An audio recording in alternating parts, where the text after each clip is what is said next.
In September of 1987, a woman named Marion Eckle fell down a flight of stairs in her home in a small desert town outside the Nevada-Utah border. That is the official story. The official story was written by her husband. He wrote it 2 days before she fell.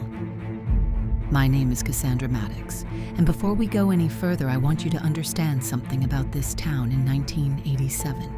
Population, 1,100, one sheriff's deputy on rotation, one justice of the peace, and one coroner, an elected position, unpaid, held for 11 consecutive years by a man named Dr. Reeves Eckle. Reeves was liked. That matters. In a town that small, being liked is a kind of armor. He coached Little League in the 70s. He delivered eulogies at funerals he hadn't been asked to speak at. He brought casseroles. Marion married him in 1974. She was a school teacher, 4th grade.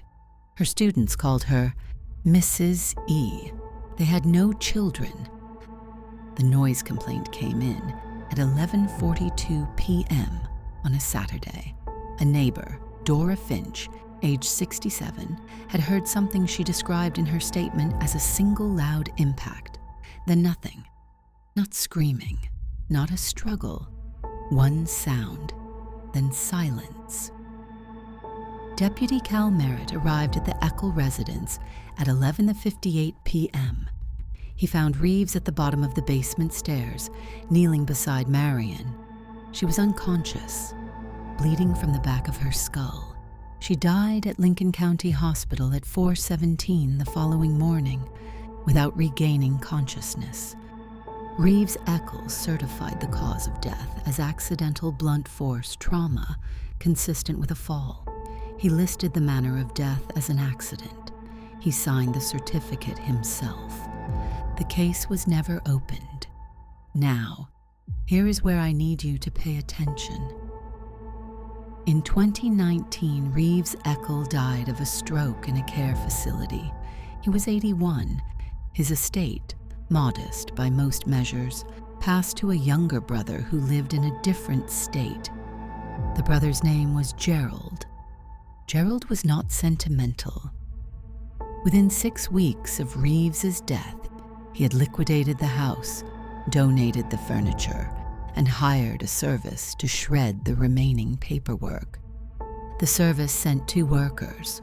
One of them, a 24-year-old named Troy Masson, was working his 3rd shift. He was not supposed to be reading what he shredded.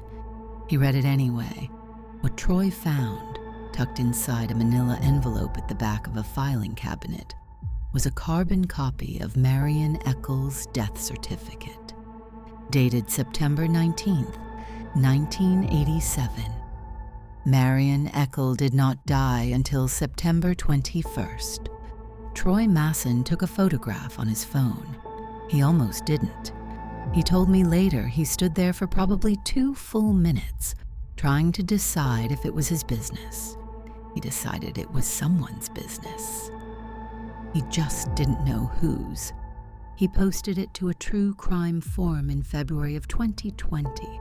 The post got 14 responses. 11 of them accused him of fabricating it. 2 asked follow-up questions and then went quiet. 1, a retired paralegal in Oregon named Susan Cho, sent him a private message that read, simply, "Keep the photograph. Do not delete it. I'll be in touch." Susan Cho had spent 30 years reviewing wrongful conviction cases for a non-profit legal organization. She recognized immediately what she was looking at. A death certificate, predated by 2 days, is not a clerical error. A clerical error does not require a carbon copy kept in a private filing cabinet for 32 years. Susan began pulling public records. What she found, and what I have since verified, reframes every assumption the town of Caliente had ever made about Reeves Eckle. In the summer of 1987, Marion Eckle had retained an attorney, not for a divorce, not yet. She had retained him for something more specific. She had requested information on the process for reporting professional misconduct by an elected county official. The attorney's name was Paul Greer. He died in 2004. His files, however, were archived, and in those files, a single intake memo recorded Marion's stated concern. She believed her husband had falsified a previous death certificate. A man named Curtis Webb ruled a suicide in 1985. Marion had found something in Reeves's desk. The memo does not specify what. She never filed the report. 2 months after her intake appointment, she was dead. Curtis Webb was 44 years old when he died. He was a cattle rancher. He had no history of depression, according to his family.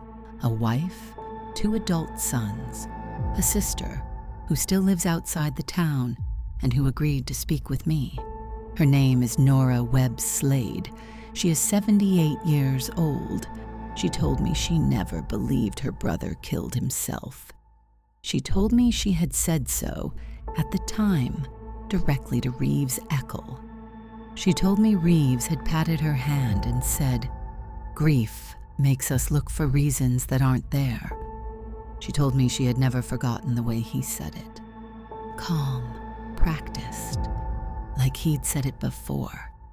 Here is what we know. Curtis Webb died in 1985. Reeves Eckle ruled it a suicide. Marion Eckle found something in her husband's desk in the summer of 1987. She consulted an attorney about reporting him. 2 months later, Marion was dead. Reeves Eckle certified her death himself, using a document he had prepared before she died. Reeves Eckle was never investigated. He served 4 more years as county coroner. He retired in 1991 to modest applause. He attended his own retirement party. He brought a casserole. The county sheriff's office, when contacted, stated that the case was reviewed internally following Susan Cho's inquiry in 2020, and that, quote, "no new evidence sufficient to open a criminal investigation was identified." I asked what threshold of evidence would be sufficient. I did not receive a response. Troy Masson still has the photograph on his phone. He has backed it up in 3 places. He told me he checks it sometimes, not out of obsession, he said, just to make sure it's still there. I asked him why that mattered to him. Practically speaking, given that Reeves Eckle was already dead. He thought about it for a moment. "Because someone should know," he said. "Even if nothing happens, someone should know what he did." Susan Cho submitted a formal records request to the county in March of 2021. It was denied on the grounds that the case had been closed prior to the establishment of current records retention protocols. She is still appealing. Nora Webb Slade asked me, before we ended our conversation, whether I thought her brother had been murdered. I told her I thought the evidence strongly suggested it. She was quiet for a moment. Then she said, "I've been waiting 40 years for someone to say that out loud. I don't know if it helps. I don't think it does, entirely. But she deserved to hear it." Marion Eckle was a 4th grade teacher. Her students called her Mrs. E. She found something in her husband's desk and she tried to do the right thing, and she died before anyone could help her. The man who killed her, and I am prepared to say that plainly, spent the rest of his life being liked. He died in a care facility, comfortable, untroubled. Some cases don't end, they just stop being investigated. If you're still here, you're one of the curious ones. Stick around. The next mystery's already waiting.